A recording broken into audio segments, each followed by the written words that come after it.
Good morning बच्चों।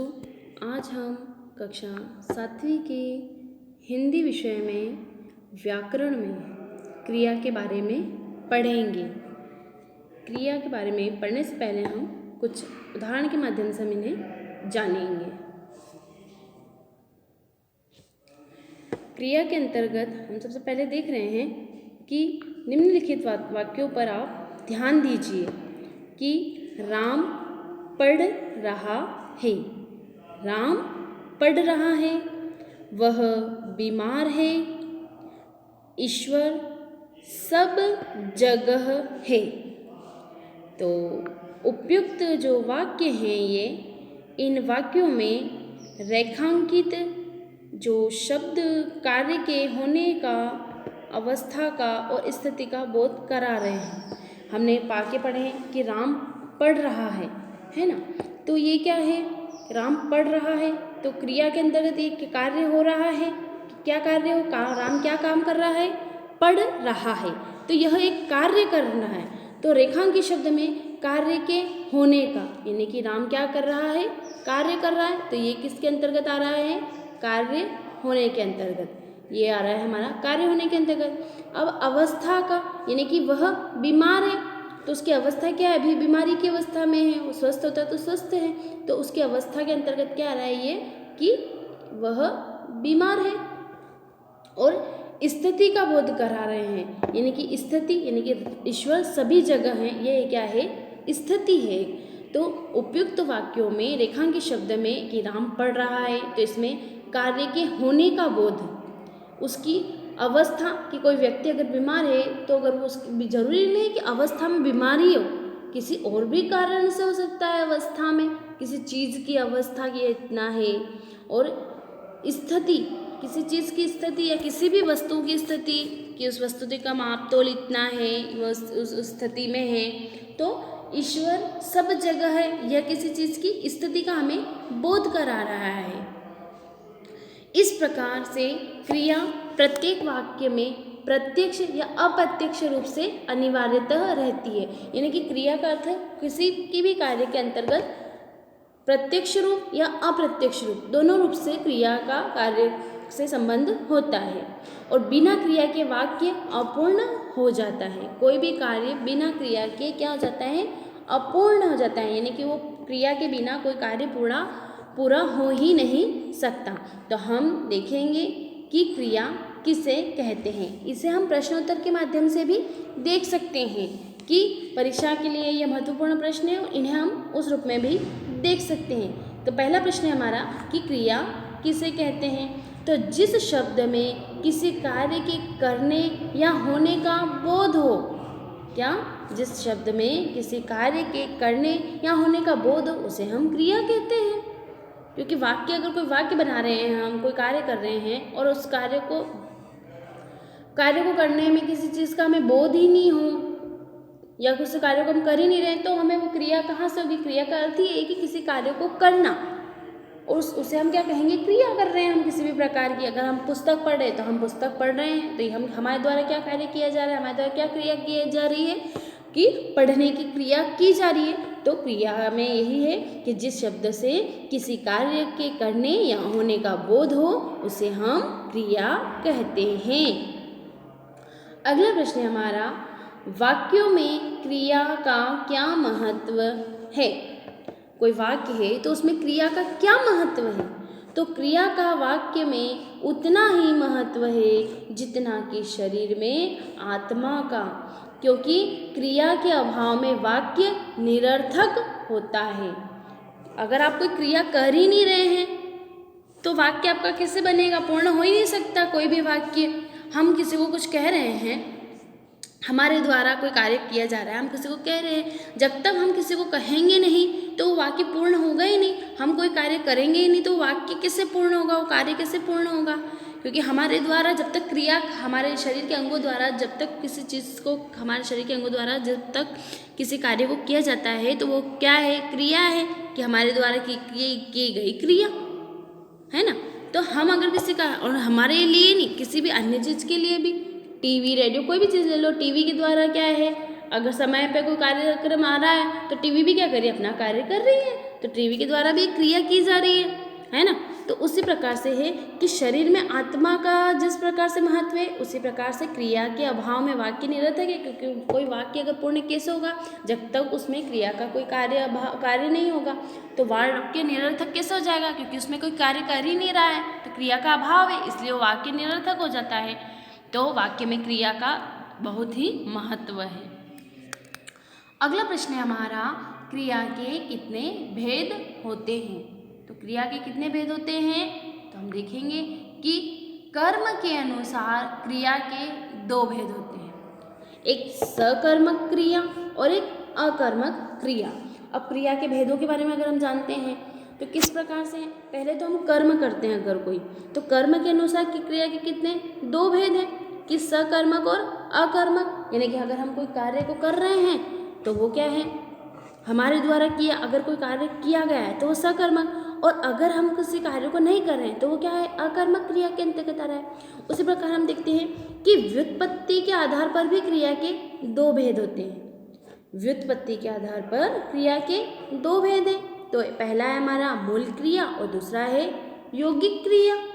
व्युत्पत्ति के आधार पर हम देखते हैं तो मूल क्रिया यानी कि किसी भी कार्य को किया जाता है मौलिक आधार पर, बाजार से कोई सामान ला रहे हैं तो ये मूल क्रिया के अंतर्गत आ रहा है, और यौगिक में किसी भी प्रकार की योग क्रिया को करना तो वो यौगिक क्रिया के अंतर्गत आता है। तो ये व्युत्पत्ति के आधार पर क्रियाओं के 2 भेद होते हैं। अब हम देखेंगे कि यौगिक क्रिया जो है उसके कितने भेद होते हैं, कि यौगिक क्रिया के भेद। तो हम यौगिक क्रिया के 4 भेदों के बारे में जानेंगे कि यौगिक क्रिया के 4 भेद होते हैं। अब यौगिक क्रिया में 4 भेद कौन कौन से होते हैं, तो संयुक्त क्रिया।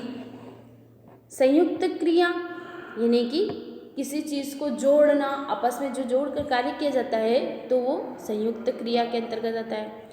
नाम धातु क्रिया, नाम धातु यानी कि किसी नाम से संबंधित धातु क्रिया है ना, कि किसी नाम से संबंधित धातु क्रिया, तो नाम धातु क्रिया के अंतर्गत वह धातु क्रिया होती है। प्रेरणार्थक क्रिया, किसी से हमें प्रेरणा मिल रही है या हम किसी को कोई प्रेरणा संबंधित कोई चीज़ हम उसे बता रहे हैं, किस चीज़ से उसे प्रेरणा ग्रहण हो, तो वह कौन सी होगी, कि प्रेरणार्थक क्रिया, कि जिस क्रिया का मतलब हम कोई कार्य कर रहे हैं और हमें उससे कोई कार्य से उसमें हमें फल मिल रहा है तो वो क्या है, हमारे लिए प्रेरणा देने वाली हो गई, तो वो क्या हो जाएगी, प्रेरणार्थक क्रिया। और एक है हमारा अगला पूर्वकालिक क्रिया। पूर्वकालिक क्रिया यानी कि कोई वाक्य अगर है और उसमें किया गया वाक्य अगर समाप्त हो जाने के बाद जो दूसरी क्रिया अगर हो गई है ना, अगर हम कोई वाक्य बोल रहे हैं या लिख रहे हैं, पढ़ रहे हैं और उस वाक्य में एक क्रिया जब समाप्त हो जाती है, एक क्रिया समाप्त अगर हो जाती है तो दूसरी क्रिया शुरू हो जाती है, और दूसरी क्रिया जब शुरू होती है हमारी तो तब समाप्त होने वाली पहली क्रिया क्या कहलाएगी, पूर्वकालिक क्रिया, है ना। भाई कोई क्रिया अगर हम कर रहे हैं पूर्वकालिक क्रिया के अंतर्गत यही बात आ रही है ना, कि पूर्वकालिक क्रिया में अगर हम पहले कोई क्रिया कर चुके हैं और दूसरी क्रिया हम शुरू कर रहे हैं, है ना, दूसरी क्रिया शुरू हो रही है, तब पहली क्रिया जो समाप्त होने वाली थी तो वो क्या कहलाएगी, पूर्वकालिक क्रिया यानी कि पहले की गई क्रिया। उसी प्रकार से हमने देखा इन चारों वाक्यों को, कि संयुक्त वाक्य में भी हमने देख लिया है कि संयुक्त क्रिया में क्या है कि कोई 2 या 2 से अधिक कोई धातुएं हैं या कोई वाक्य हैं तो उनका मेल, उन दोनों के मेल से बनने वाली क्या कहलाएगी, संयुक्त क्रिया। और नाम धातु क्रिया में कि ऐसी क्रियाएं जो कि नाम धातु यानी कि संज्ञा, सर्वनाम, विशेषण आदि शब्दों से बनती है ना, तो वो नाम धातु क्रिया के अंतर्गत आ जाएगी। प्रेरणार्थक क्रिया, तो जिससे हमें कि प्रेरणा मिल रही हो हमें किसी चीज़ के लिए तो प्रेरणार्थक क्रिया। और पूर्वकालिक यानी कि पहली क्रिया हमने जो कर ली है और दूसरी क्रिया शुरू करने वाले हैं, तो पहली क्रिया हमने कर ली है तो पूर्वकालिक यानी कि दूसरी क्रिया के पहले जो हमने करी है वो हमारी पूर्वकालिक क्रिया कहलाएगी। इस प्रकार यौगिक क्रिया के 4 भेद होते हैं। अगला प्रश्न है हमारा, सकर्मक तथा अकर्मक क्रिया में क्या अंतर है ना। कि सकर्मक क्रिया और अकर्मक क्रिया में क्या अंतर है। तो जब क्रिया का फल कर्म पर पड़ता है, जब क्रिया का फल कर्म पर पड़ता है तो क्रिया सकर्मक होती है ना। कि हम कोई कार्य कर रहे हैं और उसका फल क्या है, कर्म पर पड़ रहा है हमारे, तो वो क्या होगी, सकर्मक। और जब क्रिया का फल कर्ता पर पड़ता है तो क्रिया कर्मक। जब क्रिया कोई कार्य कर रहे हैं उसका फल किस पर पड़ रहा है, कर्ता पर पड़ रहा है, तो क्या क्रिया होगी, वो अकर्मक हो जाएगी। और क्रिया का फल जब कर्म पर पड़ रहा है तो वो क्रिया सकर्मक।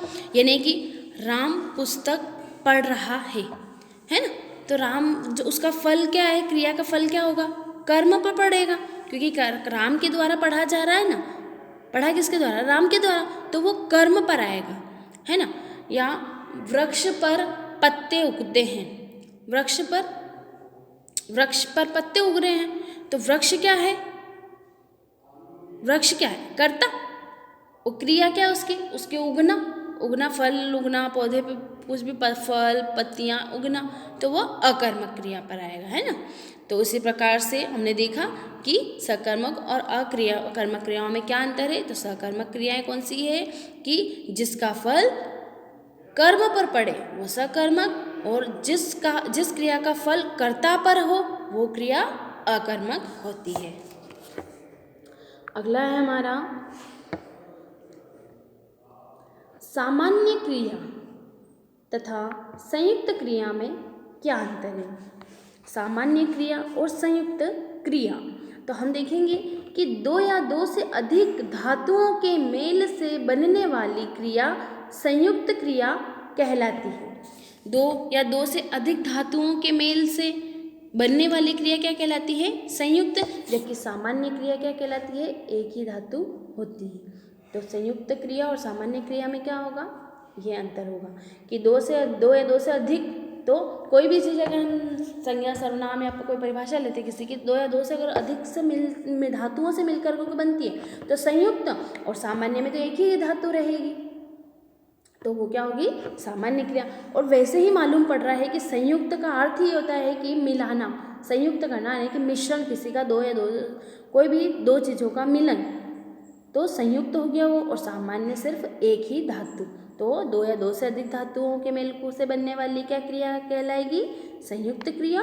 और सामान्य क्रिया एक ही धातु से होती है। अगला प्रश्न हमारा, नाम धातु क्रिया किसे कहते हैं। नाम धातु मैंने आपको बताया पहले अभी कि क्रिया के भेद के अंतर्गत की नाम धातु, हम यौगिक क्रिया के जो भेद थे उस यौगिक क्रिया के भेद के अंतर हमने नाम धातु को भी पढ़ा था। तो नाम धातु किसे कहते हैं, तो ऐसी क्रियाएं जो संज्ञा सर्वनाम या विशेषण शब्दों से बनती है, नाम धातु क्रियाएं कहलाती है। क्या कहलाती है, नाम धातु क्रियाएं कहलाती है ना। तो ऐसी क्रिया जो संज्ञा, अब कोई क्रिया है अगर तो कैसे बन रही है, संज्ञा से। संज्ञा में वही किसी व्यक्ति वस्तु स्थान गुण नाम के भेद, वही सर्वनाम में तुम वह कोई भी, और विशेषण में हम किसी भी प्रकार का कौन से भी विशेषण ले सकते हैं। चाहे विशेषण में हम ले लें कि गुणवाचक विशेषण, परिणामवाचक या संख्यावाचक या सार्वनामिक विशेषण, किसी भी प्रकार के हम विशेषणों को उसमें ले सकते हैं, है ना। तो ऐसी क्रियाएं जो संज्ञा सर्वनाम या विशेषण शब्दों से बनती है नाम धातु क्रियाएं कहलाती है। अगला प्रश्न है हमारा पूर्वकालिक, है ना, कि पूर्वकालिक क्रिया किसे कहते हैं। अब पूर्वकालिक मैंने आपको बताया है अभी यौगिक क्रिया के भेद के अंतर्गत पूर्वकालिक। तो पूर्वकालिक किसे कहेंगे हम, कि जब वाक्य में एक क्रिया समाप्त हो जाने के बाद दूसरी क्रिया होती है। वाक्य में क्या होता है कि एक क्रिया समाप्त हो जाने के बाद दूसरी क्रिया वापस प्रारंभ होने लगती है ना, दूसरी क्रिया होने लगती है, तब समाप्त होने वाली वह पहली क्रिया, तब समाप्त होने वाली वह पहली क्रिया पूर्वकालिक क्रिया कहलाती है। जब कोई वाक्य अगर हम पढ़ रहे हैं और उस वाक्य हमने कोई कहानी के तौर पे एक पैराग्राफ पढ़ा और एक पैराग्राफ हमारा खत्म हो गया और हम दूसरा पैराग्राफ उसके नीचे से दूसरा पैराग्राफ शुरू करने वाले हैं कहानी का, तो जब पहली क्रिया हमारी समाप्त हो गई, यानी कि पहला हमने पैराग्राफ को पढ़ लिया, तो समाप्त होने वाली जो पहली क्रिया है उसे हम क्या कहेंगे? पूर्वकालिक क्रिया, कि हमने इसको पहले पूर्व में पढ़ लिया है, तो ये पूर्वकालिक क्रिया कहलाएगी। अगला प्रश्न है हमारा, जिस क्रिया का फल कर्म पर पड़ता है तो उसे हम कहते हैं कि जिस क्रिया का फल कर्म पर पड़ता है तो उसे हम क्या कहते हैं? अकर्मक? नहीं, अकर्मक कहते हैं क्या हम उसे? तो नहीं, उसे हम सकर्मक, यानी कि जिस क्रिया का फल कर्म पे पड़ रहा है तो वो सकर्मक, तो सकर्मक इसका सही उत्तर है कि सकर्मक कहलाएगी। न कि हमें उस क्रिया से हमें कोई प्रेरणा तो मिल ही नहीं रही, तो प्रेरणार्थक भी नहीं, और पूर्व में क्योंकि समाप्त तो हुई नहीं थी इसलिए वो पूर्वकालिक भी नहीं, तो इसका सही आंसर क्या है? सकर्मक क्रिया। तो जिस क्रिया का फल कर्म पर पड़ता है वो सकर्मक क्रिया कहलाती है। क्योंकि अकर्मक क्रिया के अंतर्गत हमने क्या देखा था? अकर्मक क्रिया। तो अकर्मक में क्या होता है कि जब क्रिया का फल क्या होता है? कर्ता पर पड़ता है। क्रिया का जो फल किस पर पड़ता है? कर्ता पर, और इसमें तो वो अकर्मक, और क्रिया का फल कर्म पर पड़ रहा है तो वो सकर्मक क्रिया कहलाएगी। अगला है हमारा, क्रिया में कर लगने से क्रिया का रूप बनता है। क्रिया में क्या लगने से? क्रिया में कर लगने से क्रिया का रूप बनता है। अब क्रिया में कर लग गया है तो कौन सा रूप बनेगा? संयुक्त क्रिया, पूर्वकालिक क्रिया, नाम धातु क्रिया या प्रेरणार्थक। तो क्रिया में कर लग गया है तो संयुक्त, क्योंकि वो मिल तो रहा ही नहीं तो वो भी नहीं बनेगा। नाम धातु, तो नाम इसमें किसी कर्ज के किसी का संज्ञा सर्वनाम के अंतर्गत आ ही नहीं रहा है, विशेषण के आगे, तो नाम धातु भी नहीं। पूर्वकालिक, अब क्रिया में कर लगने से क्रिया का रूप बनता है तो पूर्वकालिक हमारा सही है, क्योंकि इसमें पूर्वकालिक का अर्थ है ये बता रहा है वो इसमें कि कार्य को पूरा कर लिया गया है, वो कार्य हो चुका है ना, तो कार्य को पूरा कर लगने से पूर्वकालिक क्रिया बनती है, क्योंकि कार्य को पूरा कर लिया गया है, न कि हमें कर से प्रेरणा मिल रही, इसलिए ये भी नहीं। तो हमारा सही उत्तर क्या है? पूर्वकालिक क्रिया। अगला प्रश्न है हमारा, जब कर्ता स्वयं कार्य न करके किसी अन्य को उसे करने की प्रेरणा देता है तो ऐसी क्रिया कहलाती है। कि जब कोई करता है तो वो क्या करता है? कर्ता क्या कर रहा है? स्वयं कार्य नहीं कर रहा है लेकिन किसी अन्य को उस कार्य करने की प्रेरणा दे रहा है, तो ऐसी क्रिया क्या कहलाएगी? नाम धातु? नहीं, क्योंकि उसमें कोई नाम हो ही नहीं रहा। पूर्वकालिक? नहीं, क्योंकि इसमें कोई पूर्वकाल से कोई संबंध नहीं है। प्रेरणार्थक? ये सही है, क्योंकि इसमें कर्ता स्वयं क्या कर रहा है? प्रेरणा दे रहा है, तो प्रेरणार्थक, क्योंकि कार्य वो स्वयं ना करके किसी अन्य को उसको करने के लिए प्रेरणा तो दे रहा है, तो वो प्रेरणार्थक क्रिया के अंतर्गत आएगा, न कि संयुक्त क्रिया के अंतर्गत। इसका सही आंसर क्या है? प्रेरणार्थक क्रिया। अगला प्रश्न है हमारा कि उसकी बात सुन लो, है ना, उसकी बात सुन लो वाक्य में क्रिया है। अब भाई उसकी बात सुनना है हमें, तो उस बात को सुनने में क्या क्रिया होना चाहिए? कि उसकी बात सुन लो में वाक्य में क्रिया है। अब उसकी बात सुन लो उस वाक्य में कौन सी क्रिया होगी? तो संयुक्त क्रिया सही है। क्यों? क्योंकि उसकी बात सुन लो, यानी कि एक व्यक्ति तो सुन नहीं सकता कोई, और कोई सामने वाला कह रहा है और हमें उसकी बात को सुनना है, तो दो व्यक्तियों के बीच है, यानी कि संयुक्त हो रहे हैं, दोनों मिल के सुन रहे हैं, एक कहने वाला और एक सुनाने वाला। तो संयुक्त होने के लिए ये क्रिया क्या होगी? संयुक्त क्रिया। तो इसका सही आंसर है संयुक्त क्रिया, ये सही आंसर है, न कि नाम धातु भी नहीं, पूर्वकालिक भी नहीं और प्रेरणार्थक भी नहीं। तो संयुक्त क्रिया इसका सही उत्तर है। अच्छा, काम करते जाओ वाक्य में क्रिया है। अब काम करते जाओ वाक्य के अंतर्गत अगर हम देख रहे हैं किसी कार्य को कर रहे हैं तो उसमें क्रिया क्या होना चाहिए? काम करते जाओ या करते जाओ, तो कार्य को हम कर रहे हैं, है ना, तो उसमें काम को करने के लिए क्या करना है हमें, जाओ। तो हमारी क्रिया क्या हो रही है इस वाक्य में, जाओ, क्योंकि हम कार्य को करने के लिए जा रहे हैं, है ना, या कार्य को करने के लिए जा रहे हैं। तो हमारा कार्य अगर किसी प्रकार से दिया है तो हमारा उसका सही आंसर क्या है कि करते जाओ, क्योंकि कार्य को करना है तो काम करते जाओ। तो हमारे इस वाक्य में करते जाओ हमारी सही क्रिया है। तो काम हमारा नहीं, करते भी नहीं, जाओ भी नहीं, तो हमारा सही क्रिया के अंतर्गत क्या है उसका है कि करते जाओ। तो ये कार्य हमें करते जाना है। उसी प्रकार हमारा अगला है कि सीता रोती है, वाक्य में क्रिया है। सीता रोती है तो वाक्य में क्या है ये, क्रिया, तो यह अकर्मक क्रिया के अंतर्गत आएगा। इसका सही आंसर है अकर्मक, क्योंकि अकर्मक क्रिया में कार्य क्या हो रहा है, सीता रोती है। सीता क्या कर रही है, रोती है, तो ये अकर्मक क्रिया से संबंधित है, न कि सकर्मक से। यौगिक क्रिया में भी नहीं आएगा ये, क्योंकि इसमें कोई भी संबंध नहीं हो रहा है और प्रेरणा से भी हमें कोई इससे प्रेरणा नहीं मिल रही है, तो ये प्रेरणार्थक भी नहीं है। तो इसका सही आंसर है अकर्मक क्रिया, यानी कि सीता रोती है उसमें अकर्मक क्रिया लग रही है। इसी प्रकार से ये हमारा पूरा हुआ क्रिया का चैप्टर। आगे अब हम कल पढ़ेंगे। आप इन्हें अपनी कॉपी में लिखेंगे और चेक करवाएंगे। धन्यवाद।